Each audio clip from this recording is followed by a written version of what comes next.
Merhaba arkadaşlar, kanalıma hoş geldiniz. Bana desteğinizi göstermek adına kanalıma abone olmayı, videolarımı paylaşmayı ve zili açmayı unutmayınız.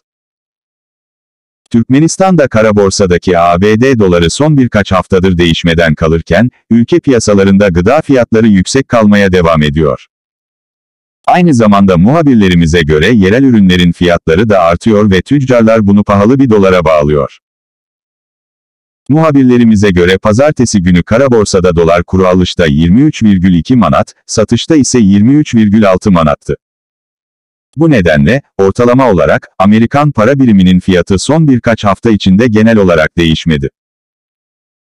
Aynı zamanda, kara borsadaki doların 30 manattan fazlaya mal olduğu zaman, gıda ve diğer malların fiyatları yüksek kalıyor.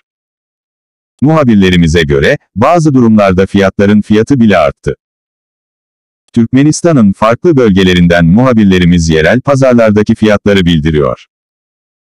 Aşkabat'taki muhabirlerimize göre, geçtiğimiz günlerde başkentin bazı pazarlarında daha önce pazarlarda 40 manat ve daha fazlasına satılan yerel üretim tavuk 21 manata satıldı. Ancak devlete ait perakende satış noktalarındaki girişimci satış görevlileri, gelen mallarının yarısından daha azını satıyor. Geri kalanını saklayıp piyasa fiyatından satıyorlar, sermaye piyasası, Gülistan, abi ziyaretçi 6 Aralık'ta muhabirimize söyledi.